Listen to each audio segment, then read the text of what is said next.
Okay so hello welcome back around this another beautiful wonderful सा video. आज हम लोग आर्टिकल 14 से शुरू करने वाले हैं सीएसईटी का बहुत बवाल चैप्टर जो कि constitution of India legal aptitude का।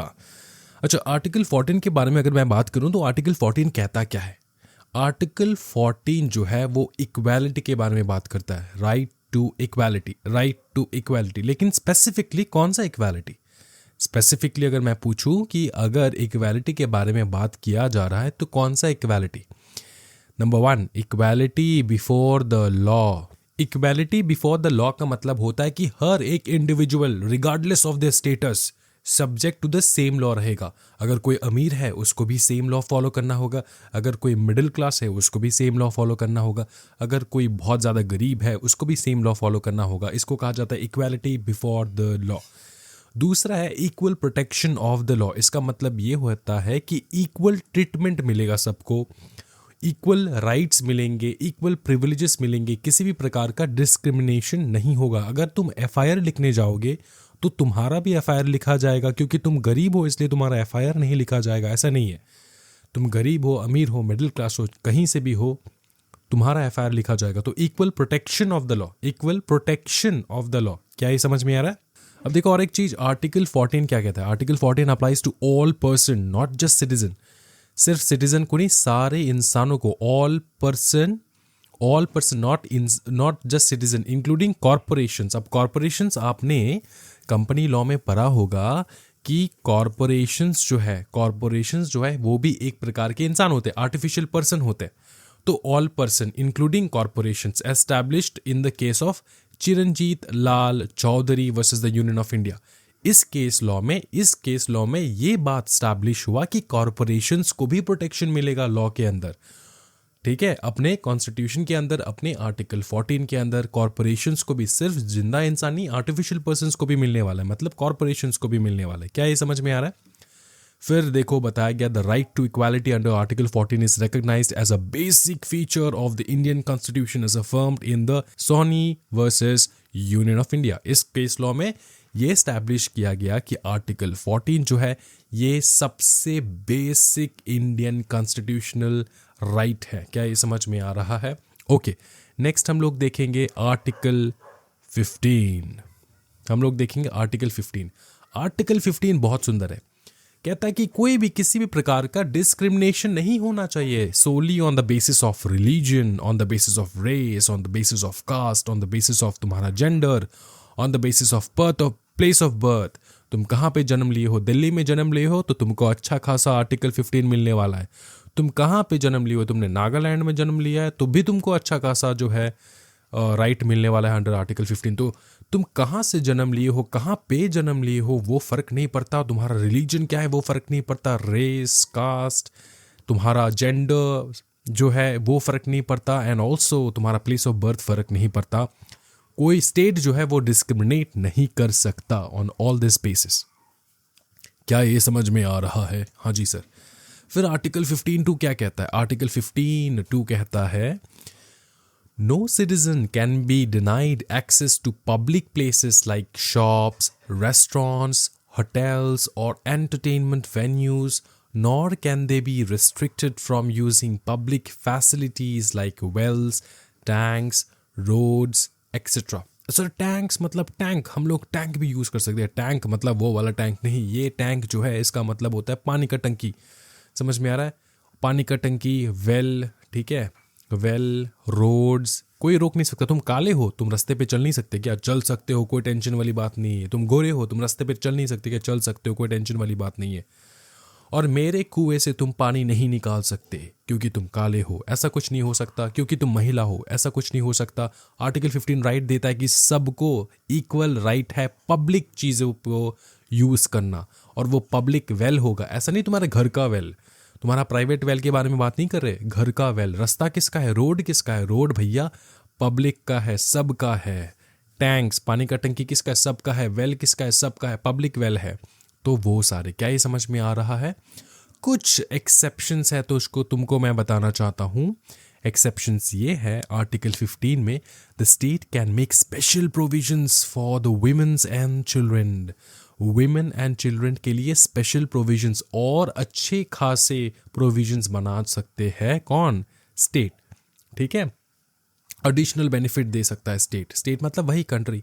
This exception has been upheld in landmark case such as union of India versus Prabhakaran. तो इसका जो ये जो तुम्हारा स्टेटमेंट है, ये स्टेटमेंट कहाँ से आया, कौन से केस लॉ से आया? केस लॉ का नाम है the union of India versus Prabhakaran. ठीक है, आर्टिकल 15(4) कहता है the state can make special provisions for the advancement of socially and educationally backward classes like scheduled caste, scheduled tribes, इनके लिए भी एडिशनल बेनिफिट्स जो है वो दिया जा सकता है अंडर आर्टिकल 15(5) कहता है आर्टिकल 15 क्लॉज 5 कहता है added by the 93rd Amendment 2005, this allows the state to provide special provisions for the same group mentioned in Article 15(4) concerning admissions to educational institutions except minority institution.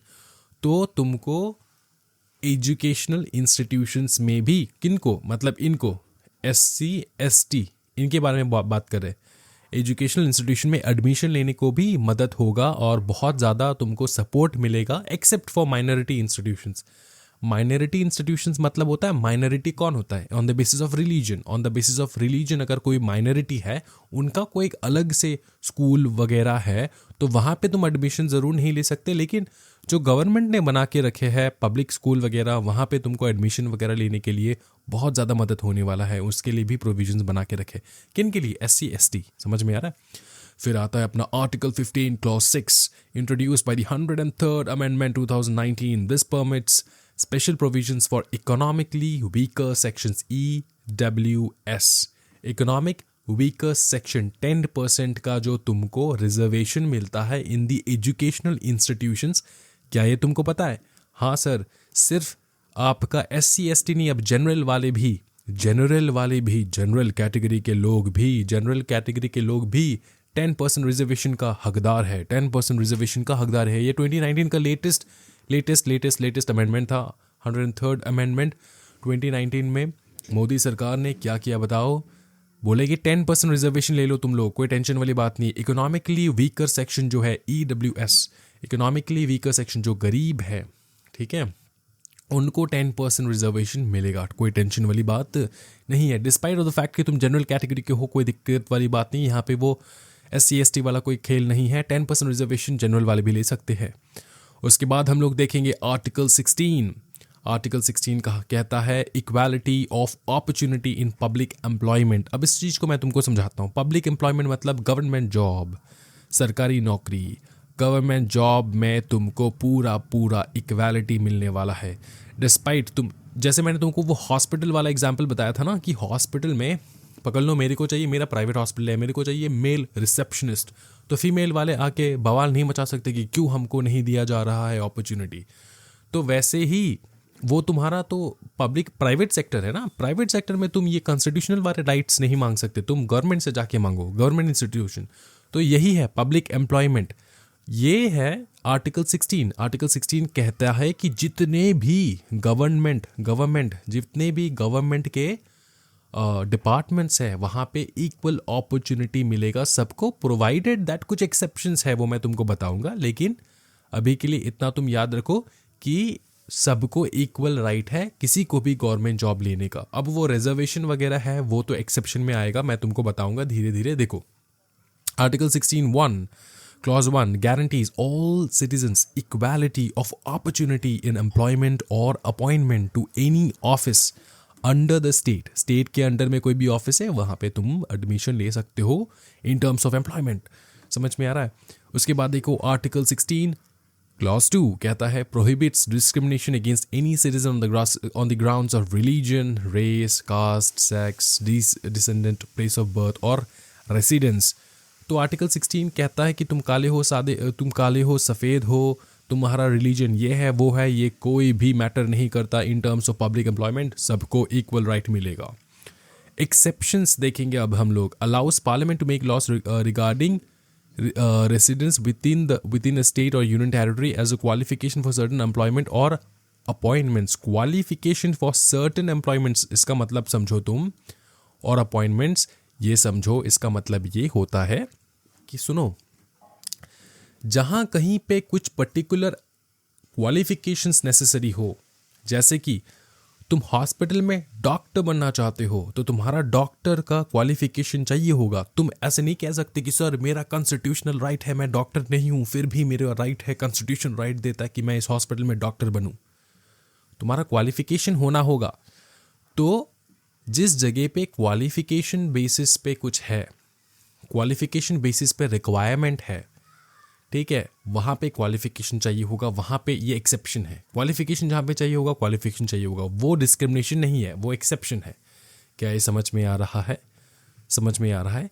Next है तुम्हारा backward classes citizens, ठीक है, backward classes citizens को reservation मिलेगा, जैसे कि SC ST OBC उनको reservation मिलता है पब्लिक एम्प्लॉयमेंट में भी। तो ये एक्सेप्शन तुम्हारा है। तुम ऐसे नहीं कह सकते कि उसको कैसे इतने कम परसेंटेज में जॉब मिल गया, मेरा भी परसेंटेज 75% के प्लस था, उसका भी 75%, वो OBC का है इसलिए उसको मिल गया और मैं जनरल कैटेगरी का हूँ इसलिए मेरे को नहीं मिला। ये नहीं कह सकते क्योंकि एक्सेप्शन है आर्टिकल 16 में।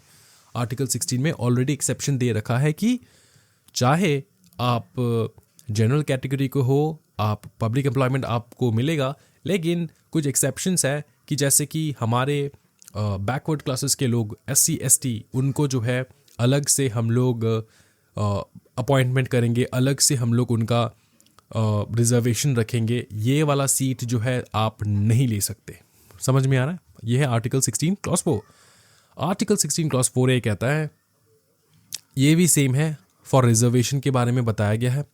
उसके बाद article 16 clause 4B permits unfiltered reserved vacancies to be carried forward to subsequent year. These vacancies will not count towards the 50% reservation ceiling. इसका मतलब ये है कि unfilled reserved vacancies to be carried forward to the subsequent year. इसका मतलब ये होता है कि जो unfilled reserved है, मतलब पकड़ लो 5% रिजर्व्ड है फॉर SC ST, ठीक है, जॉब सेक्टर में, मतलब पब्लिक सेक्टर के जॉब में।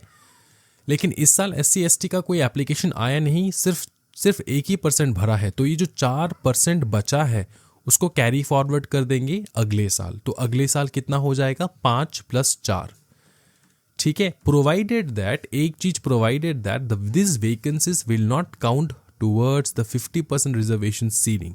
ये समझ में आ रहा है? ये कैरी फॉरवर्ड हो रहा है। अब बात ये है ना, ये जो टूवर्ड्स द 50% रिजर्वेशन सीलिंग, ये इसका मतलब ये होता है कि एक केस लॉ था बहुत फेमस, इसको हम लोग कहते हैं 50% सीलिंग रूल। ये रूल है 50%, क्या है बताओ? 50% ceiling rule.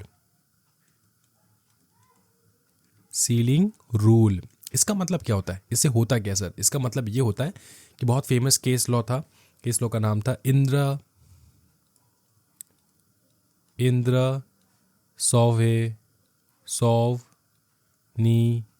सॉवनी versus the union of India. ये केस लॉ था, याद रख सकते हो तुम। इसमें बताया गया कि भैया रिजर्वेशन करो, कोई टेंशन वाली बात नहीं है, लेकिन टोटल वैकेंसी का 50% से ऊपर रिजर्वेशन नहीं होना चाहिए, जनरल वाले तो मर जाएंगे फिर। तो इसमें बताया गया कि रिजर्वेशन करो लेकिन 50% से ज़्यादा रिजर्वेशन नहीं होना चाहिए, ठीक है। अब बात यह है कि किसी साल पकड़ लो 100 वैकेंसी है, ठीक है, 100 वैकेंसी है, ठीक है, 100 वैकेंसी है। तो इसमें से रिजर्वेशन कितना होना चाहिए?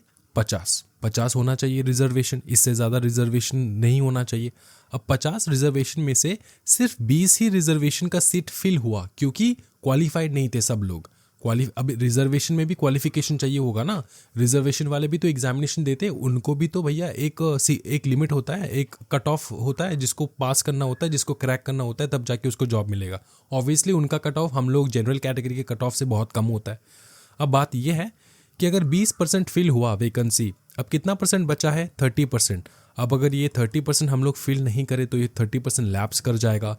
इसलिए रूल बनाया गया आर्टिकल 16(4)B में कि ये 30% जो है ना, ये नेक्स्ट ईयर कैरी फॉरवर्ड कर लो, नेक्स्ट ईयर कैरी फॉरवर्ड कर लो, लेकिन 50% के काउंटिंग में इसको नहीं पकड़ना है, इसको अलग से 30 कर लो। जैसे कि एग्जाम्पल के तौर पे ये फर्स्ट ईयर है, फर्स्ट ईयर में ऐसा हुआ 30% जो है वो फिल नहीं हुआ, इसको कैरी फॉरवर्ड किए। अगले साल नेक्स्ट ईयर क्या हुआ? टोटल वैकेंसी 100, ठीक है, टोटल वैकेंसी 100, इसमें से 50% ही तुम फिल रिजर्वेशन कर सकते हो। तो उस साल 50% के 50% रिजर्वेशन फुल हो चुका था, प्लस 30% रिजर्वेशन जो है, 30% जो रिजर्वेशन है 30% इसको भी उन लोगों ने ऐड किया, ये 50% पे नहीं आएगा नॉर्मली। तो टोटल कितना रिजर्वेशन हो रहा है यहाँ पे?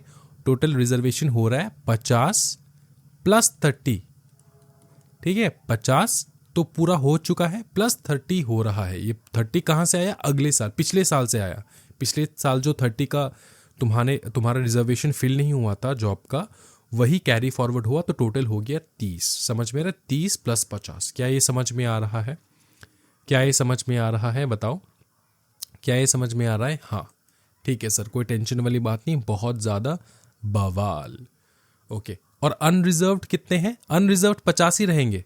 अनरिजर्व वैकेंसी 50 ही रहेंगे। अनरिजर्व्ड हमेशा 50 रहेगा और रिजर्व्ड 50 रहेगा। और ये 30 काउंट ही नहीं होगा, ये इसको अलग से हम लोग लेंगे, लेकिन ये अलग से, ये एडिशनल बेनिफिट है, ये एडिशनल ले रहे हैं। ये टोटल उस साल जो है, अगर 100 वैकेंसी है तो उन लोगों को 130 जो है अपॉइंट करना होगा, क्योंकि ये पिछले साल का वैकेंसी जो इसको फिल करने के लिए 130 अपॉइंट करेंगे। लेकिन ये 30 को हम लोग पकड़ेंगे नहीं, वैसे हम लोग 50 जो है वो रिजर्व्ड एंड 50 जो है वो अनरिजर्व्ड, प्लस 30 जो प्रीवियस वाला था उसको कैरी फॉरवर्ड करके लेकर आए हम लोग। समझ में आ रहा है? क्या ये क्लियर है? कोई टेंशन वाली बात तो नहीं है? ये अलाउड है, ठीक है, ये अलाउड है, ठीक है। ये सेपरेट कैटेगरी जैसे हम लोग ट्रीट करेंगे, इस 30 को हम लोग सेपरेट कैटेगरी जैसे ट्रीट करेंगे। समझ में आ चुका है? समझ में आ चुका है?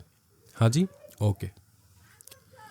नेक्स्ट हम लोग देखेंगे आर्टिकल 16 क्लॉज 5 कहता है कि allows law requiring the incumbent of an office in religious और डिनोमिनेशनल इंस्टीट्यूशन। इसका मतलब मैं तुमको समझाता हूं। इसका मतलब होता है रिलीजियस प्लेसेस, रिलीजियस प्लेसेस। अब एक बात बताओ, मॉस्क पे, सुनो अच्छे से सुनो, मॉस्क में क्या तुम किसी पंडित को बिठा सकते हो? नहीं। टेम्पल पे तुम किसी मंदिर में तुम किसी मौलाना को बिठा सकते हो? नहीं। चर्च में तुम किसी मौलाना को बिठा सकते हो? नहीं। चर्च में फादर चाहिए होता है, ठीक है। टेम्पल में चाहिए होता है तुम्हारा पुजारी, एंड तुम्हारा मॉस्क जो है उसमें तुमको चाहिए होता है, क्या बताओ? मौलाना साहब। अब ये जो है, अब बहुत सारे टेम्पल्स हैं ना जो गवर्नमेंट के कंट्रोल में आते हैं, ठीक है। तो उसमें जो पुजारी पंडित रहते हैं ना, वो रहता है कैसे बताओ ना, वो रहता है गवर्नमेंट जॉब, ठीक है, वो गवर्नमेंट जॉब करते हैं।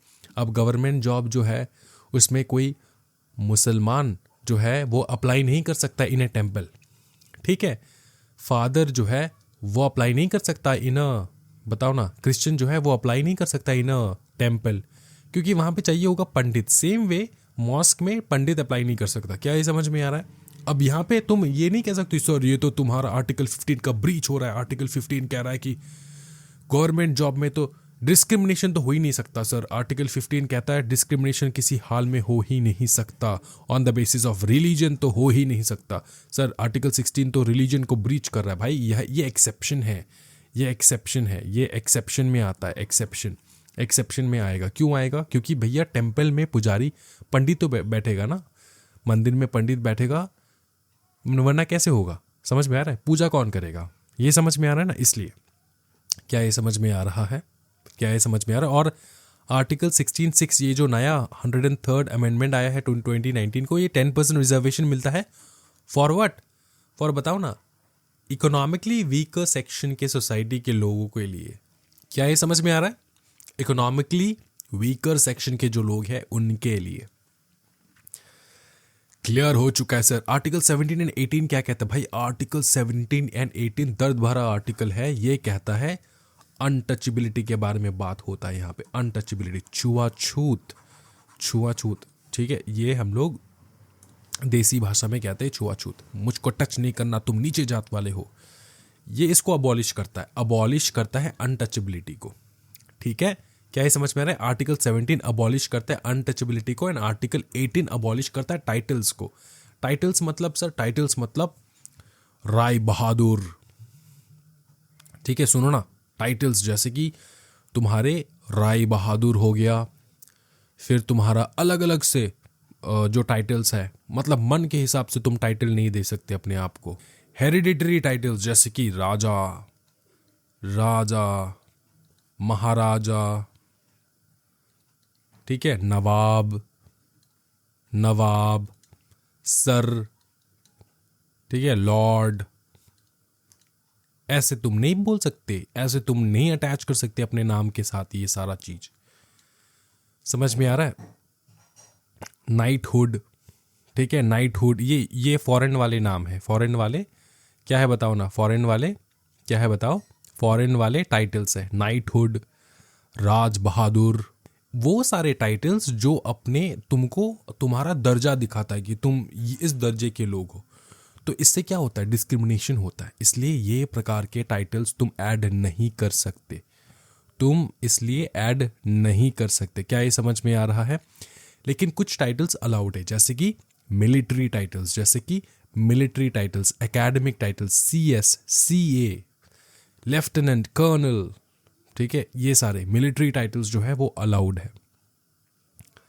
क्या ये समझ में आ रहा है? हाँ जी।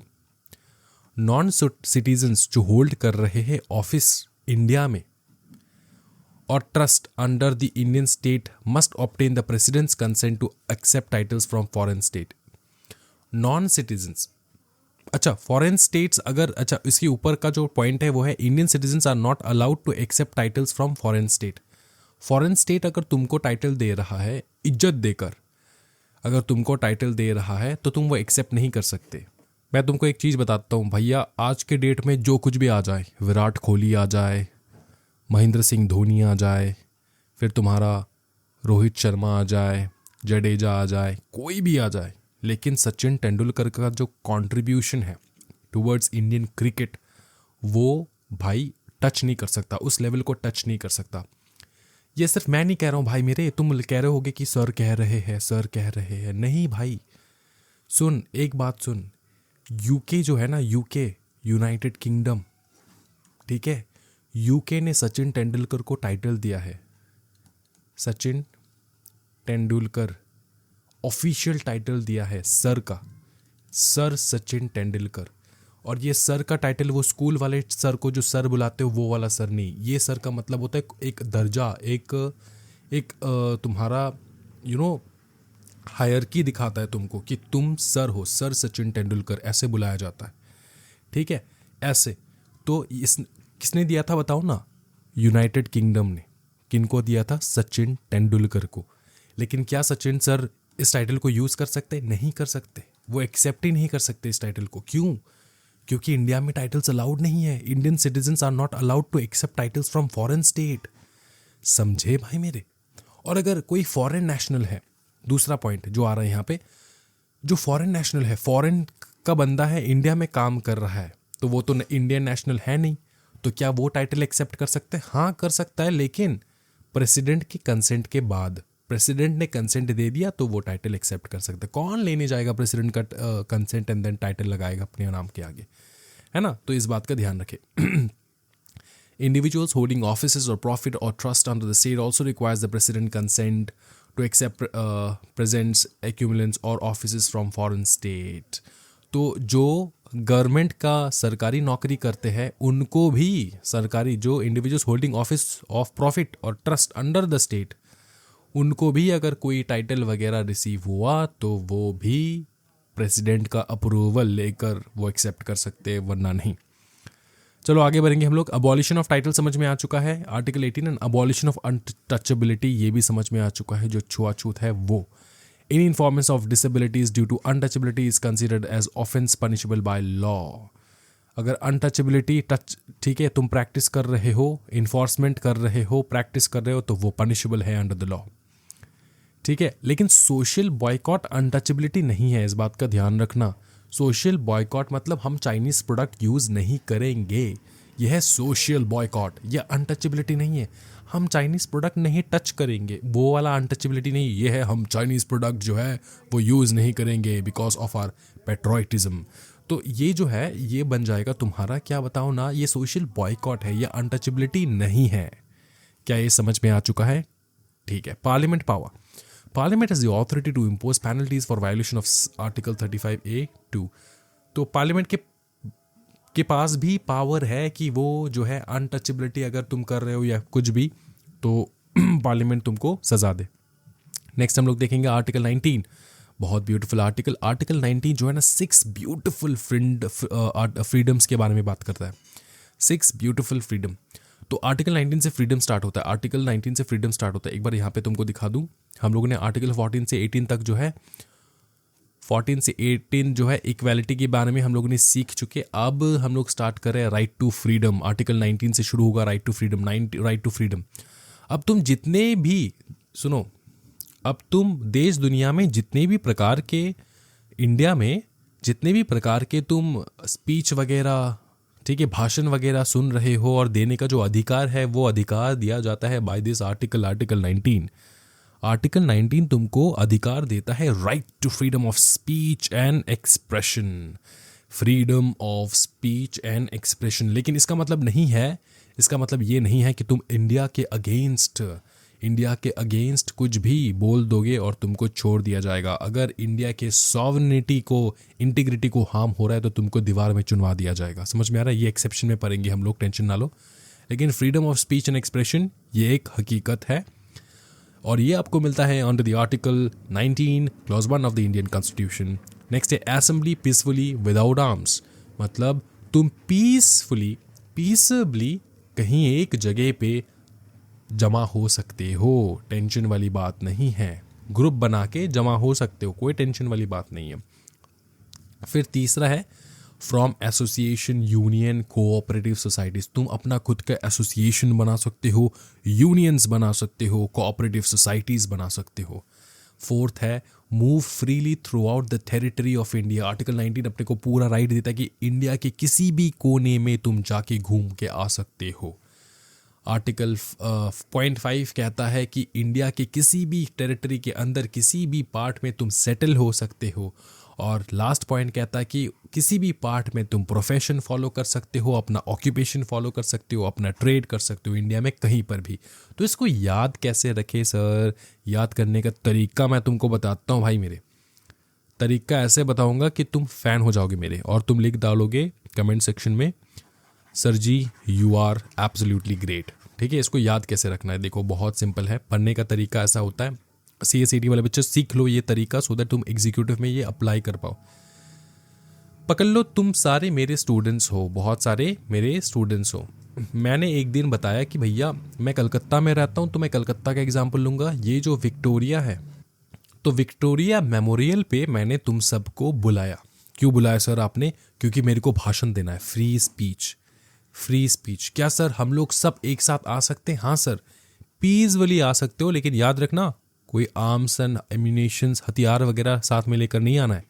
ठीक है, तो मेरे को स्पीच देना है विक्टोरिया में, विक्टोरिया मेमोरियल में मेरे को स्पीच देना है, वहाँ पे मैंने सबको बुलाया। क्या तुम लोग असेंबल कर सकते हो एक साथ? हाँ जी, लेकिन विदाउट आर्म्स। ठीक है, और हम लोगों ने बात करते करते, स्पीच देते देते मैंने डिसाइड किया कि अपने को एक एसोसिएशन बनाना है, एक एसोसिएशन यूनियन बनाना है, स्टूडेंट्स का यूनियन बनाना है। कलकत्ता के अंदर स्टूडेंट का एक यूनियन बनाना है, CA स्टूडेंट का यूनियन बनाना है।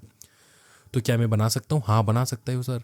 उसके बाद मैंने सोचा है कि यूनियन तो बना लेंगे, तो लेकिन करेंगे क्या? हम लोग पूरा इंडिया के टेरिटरी को घूमेंगे, move freely through out the territory of India.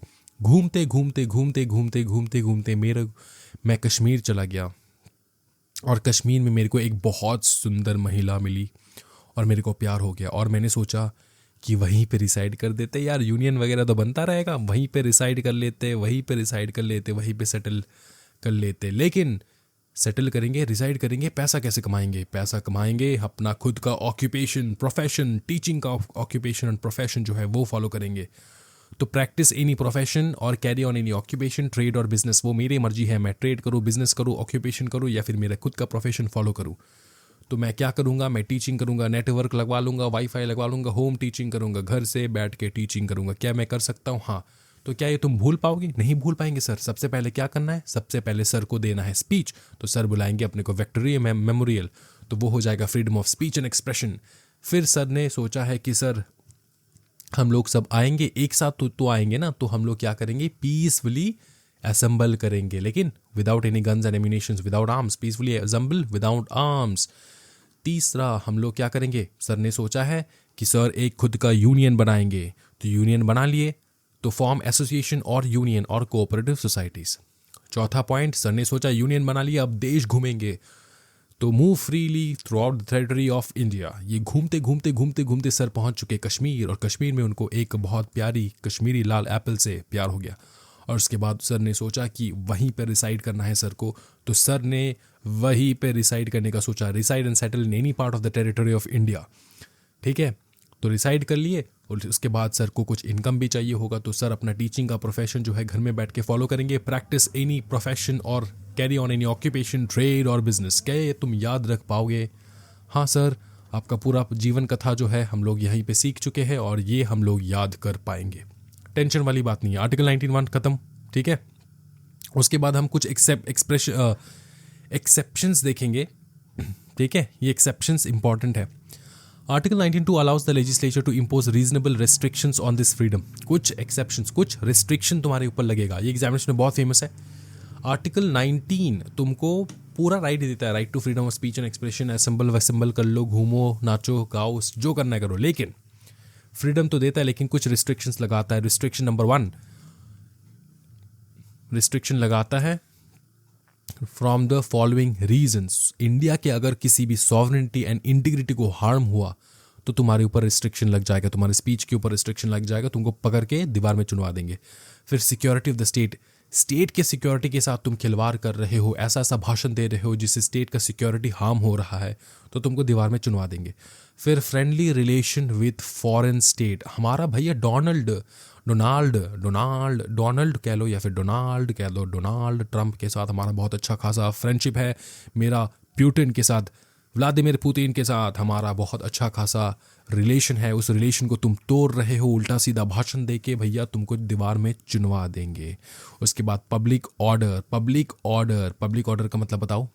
हाँ जी, पब्लिक ऑर्डर, पब्लिक के भलाई के लिए अगर तुमने, सुनो, पब्लिक के भलाई के लिए अगर तुमको रिस्ट्रिक्शन लगाना है तुम्हारे ऊपर, तुम्हारे स्पीच वगैरह के ऊपर जो है रिस्ट्रिक्शन लगाना है, क्योंकि मेरे को पब्लिक ऑर्डर मेंटेन करके रखना है। तुम हल्ला मचा रहे हो, तुम दंगा मचा रहे हो, तो पब्लिक ऑर्डर के लिए मेरे को तुम्हारे स्पीच के ऊपर रिस्ट्रिक्शन लगाना है। डिसेंसी एंड मोरालिटी, तुम हर हद पार कर चुके हो, हर हद डिसेंसी एंड मोरालिटी का पार कर चुके हो, तब तुम्हारे ऊपर रीजनेबल रिस्ट्रिक्शन मेरे को लगाना है। तुमको फ्रीडम क्या दिया, तुमने अपना खुद का डिसेंसी एंड मोरालिटी भूल के तुम उल्टा सीधा काम करने लग गए, तो तुम्हारे ऊपर लगा देंगे रिस्ट्रिक्शंस। फिर कंटेम्प्ट ऑफ कोर्ट, भैया तुमने कंटेम्प्ट ऑफ कोर्ट किया। कंटेम्प्ट ऑफ कोर्ट मतलब कोर्ट के अगेंस्ट तुमने कुछ भी किसी प्रकार का भाषण दिया, तुमको दीवार में चुनवा देंगे। फिर डिफेमेशन, तुम किसी को डिफेम कर रहे हो, गंदा बोल रहे हो। फ्रीडम दिया तुमको स्पीच का, लेकिन तुम किसी को डिफेम करने का कोई तुम्हारे पास अधिकार नहीं है, तो तुमको रिस्ट्रिक्ट करवा देंगे, तुमको दीवार में चुनवा देंगे। उसके बाद इंसाइटमेंट टू एन ऑफेंस मतलब उकसाना, किसी भी दूसरे आदमी को तुम उकसा रहे हो। तुम किस प्रकार का उकसाना सर? उकसा रहे हो कुछ खराब काम, कुछ ऑफेंस करने के लिए। तुम अगर उकसा रहे हो किसी को, तो तुमको भी रिस्ट्रिक्ट करवा देंगे, तुम्हारा स्पीच फ्रीडम वगैरह सब रिस्ट्रिक्ट करके तुमको दीवार में चुनवा देंगे। क्या समझ में आ रहा है? ये पूरा आर्टिकल 19(2) जो है ये रिस्ट्रिक्शंस के बारे में बात करता है। अगर थोड़ा भी डाउट है तो कमेंट सेक्शन में ज़रूर कमेंट करो, मैं पूरा एक्सप्लेन कर दूंगा, कोई टेंशन वाली बात नहीं है। Article 20 of the Indian constitution, सीधी बात है। पहला बात जो आर्टिकल 20 कहता है वो है एक्स पोस्ट फैक्टो लॉस। दूसरा बात जो आर्टिकल 20 कहता है वो है डबल जियोपार्डी। तीसरी बात जो आर्टिकल 20 कहता है वो है सेल्फ इंक्रिमिनेशन। तो सबसे पहली बात जो आर्टिकल 20 कहता है कि प्रोटेक्शन मिलेगा इंडिया के हर नागरिक को, प्रोटेक्शन मिलेगा एक्स पोस्ट फैक्टो लॉस में। इसका मतलब क्या होता है, ये सब कुछ जो है तुमको रीड करना है, मैं तुमको एक्सप्लेन कर दूंगा। एक एक्स पोस्ट फैक्टो लॉ का मतलब क्या होता है?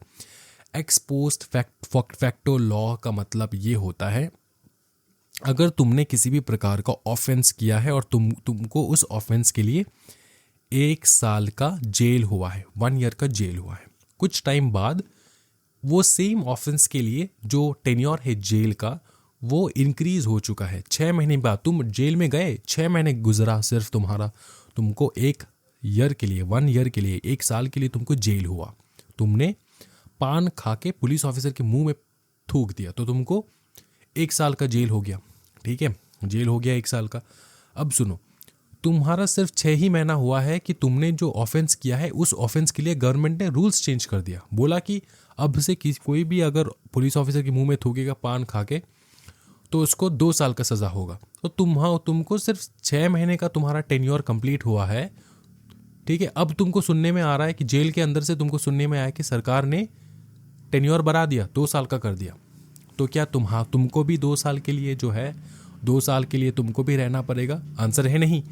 जो पास्ट में तुमने गलतियां किया है उसके लिए अगर फ्यूचर में कोई पनिशमेंट ला रहे हैं तो वो तुम्हारे बताओ ना, तुम्हारे ऊपर एप्लीकेबल नहीं होगा। X post facto loss. तो तुम्हारा एक्स का जो मतलब, एक्स मतलब तुम्हारे पुराने जो तुमने कुकर्म कर रखे हैं उसके लिए अभी अगर न्यू रूल बना है तो तुमको जेल में नहीं लेकर जा सकते। इसका और एक एग्जांपल मैं देता हूँ।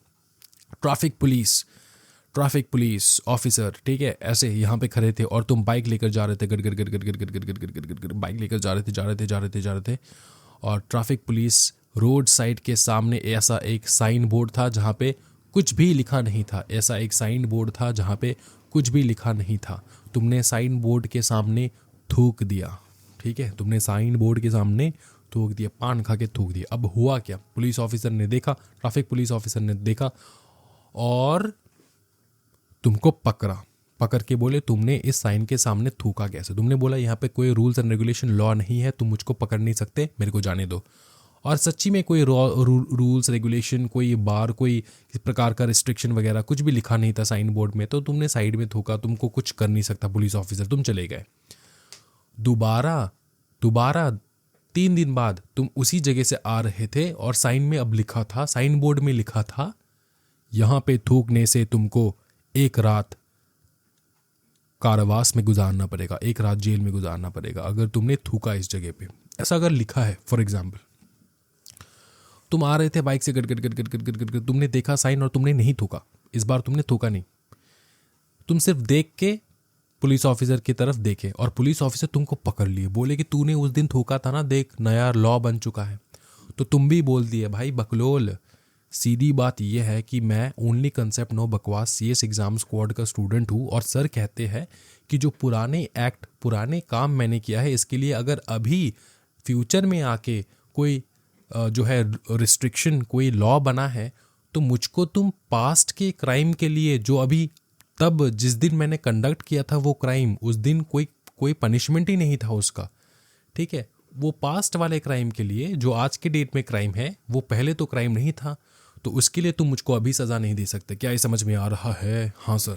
एक्स पोस्ट फैक्टो लॉस देखो, no person shall be convicted of any offences except for the violation of a law in force at the time of the commission of the act. जिस time पे तुम commit कर रहे हो वो act, ठीक है, उस टाइम पे अगर कोई लॉ नहीं है तो तुमको जो है कन्विक्ट नहीं किया जा सकता, तुमको फ्यूचर में आके कन्विक्ट नहीं कर सकते हम लोग। This means no retrospective application of criminal law to penalize action that were not criminal when committed. तब जब मैंने थूका था तब वो यहाँ पे साइन नहीं था, तो तब जो है कोई लॉ बना नहीं था, तो उसके लिए पास्ट वाले एक्ट के लिए तुम मुझको अभी जेल में नहीं डाल सकते। Example, if an act was legal when done it cannot be made illegal later. तो मेरा थूकना वहाँ पे लीगल था क्योंकि वहाँ पे इलीगल का कोई साइन नहीं था। अब तुमने साइन लगा दिया और अब मैंने थूका भी नहीं, तो मैंने पहले थूका था जब वो लीगल था और उसके लिए तुम मुझको अभी पकड़ के नहीं लेकर जा सकते। क्या समझ में आ रहा है? हाँ सर। फिर आ जाता है डबल जियोपार्डी। डबल जियोपार्डी मैं तुमको समझाता हूँ। देखो, मैं बैठा हूँ, पकड़ लो मेरा रिचार्ज का दुकान है। क्या बताओ? रिचार्ज का दुकान। सर अब आजकल कौन रिचार्ज का दुकान चलाता है? मैं चलाता हूँ। सुनना, रिचार्ज का दुकान है, ठीक है। मैं बैठा था रिचार्ज की दुकान में और मेरा जो वॉलेट है, पर्स है, वो मैंने रखा था कहाँ पे बताओ? टेबल पे, ठीक है। जैसे मैंने अपना वॉलेट टेबल पे रखा, एक बंदा आया और मेरा वॉलेट चुरा के भाग गया। मैं बहुत तेज़ दौड़ता हूँ और मैं दौड़ दौड़ के उसको पकड़ लिया। जैसे मैंने उसको पकड़ा, मैंने सीधा उसको पुलिस स्टेशन पर लेकर गया और पुलिस को बताया कि भैया देखो ये मेरा पर्स जो है वो चोरी कर लिया था, अब इसको पकड़ो और मारो और इसको पनिशमेंट दो कम से कम 2 दिन के लिए रखो जेल में। तो पुलिस वाले ने इसको 1 हफ्ते के लिए जेल में रख चुका था, ठीक है, 1 वीक। तो इसने जो क्राइम किया था उसके लिए उसको पनिशमेंट मिला, 1 वीक जेल में था। हाँ, अब जैसे 1 वीक जेल से निकला, फिर वो आया मेरे रिचार्ज की दुकान में रिचार्ज करवाने। अब क्या करे, पूरे इलाके में, पूरे ज़िले में जो है सिर्फ एक ही रिचार्ज का दुकान था, तो उसको भी बेशर्म होकर आना पड़ा।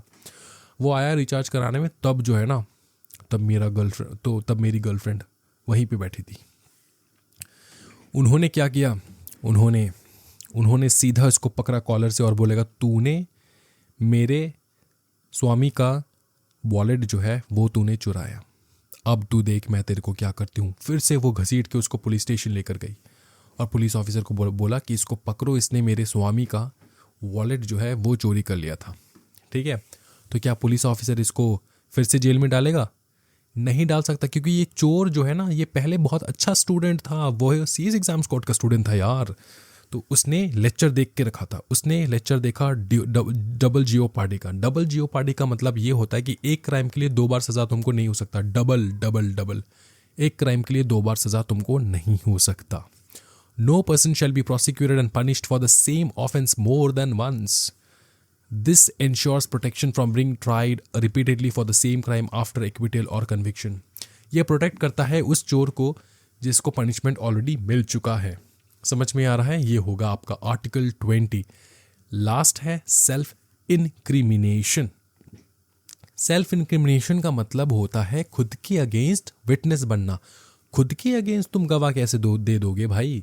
पुलिस ऑफिसर जेल में, जैसे तुम देखते नहीं हो कि ये वाले सीरियल्स वगैरह में, अगर तुमने दिल्ली क्राइम्स देखा है ना, दिल्ली क्राइम्स में तुमको पता चल चुका होगा, वहाँ पे ऑफिसर्स ने वो जो मर्डरर थे उनको बोला कि तूने क्राइम किया, ये तू एक्सेप्ट कर।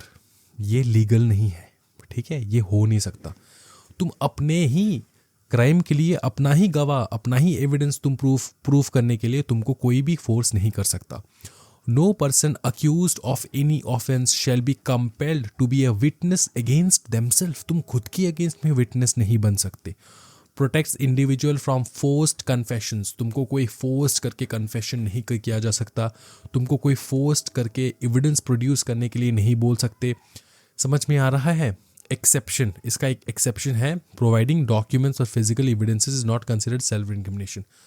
तुम्हारा आधार कार्ड मांगा है, इसका मतलब ये नहीं कि तुम्हारे अगेंस्ट में तुम प्रूफ मांग रहे हैं। आधार कार्ड में मांग रहे, डॉक्यूमेंट्स मांग रहे, वो खुद के अगेंस्ट एविडेंस नहीं कहलाएगा। अगर तुमको बोला कि तुमने जिस वेपन से मर्डर किया है वो वेपन ला कर दो, तो इसका मतलब ये होता है कि तुम खुद के अगेंस्ट एविडेंस मांगने के लिए, मतलब पुलिस ऑफिसर तुम्हारे खुद के अगेंस्ट एविडेंस प्रोड्यूस करने के लिए तुमको ही बोल रहा है। समझ में आ रहा है? वो अलाउड नहीं है। लेकिन तुमसे अगर तुम्हारा आधार कार्ड मांग लिए, डॉक्यूमेंट मांग रहा है, फिजिकल एविडेंसेस मांग रहे, फिर डॉक्यूमेंट्स मांग रहे, तो वो मांग सकते हैं, कोई टेंशन वाली बात नहीं। क्या ये तीनों समझ में आ चुका है? Self incrimination, double jeopardy and ex post facto laws. हाँ सर, बहुत ब्यूटीफुली समझ में आ चुका है। ओके, और अब सुनो, खत्म नहीं हुआ है भाई मेरे। फिर हमारा आर्टिकल 20 हो चुका है। अब आर्टिकल 21 ये हम लोग कंटिन्यू करेंगे नेक्स्ट क्लास। बहुत इंटरेस्टिंग होगा। मैं क्लासेस छोटा रख रहा हूँ सो दैट वो इंटरेस्टिंग बन पाए और तुमको एग्जॉस्टेड फील ना हो। वीडियो पसंद आया तो ज़रूर लाइक एंड सब्सक्राइब करना है। ज़रूर हमारा टेलीग्राम चैनल को ज्वाइन कर लो, फ्री ऑफ कॉस्ट। सारे नोट्स वगैरह वहीं पे मिल जाएंगे। Thank you so much everyone, happy learning guys, bye bye, take care and जय जय हिंद।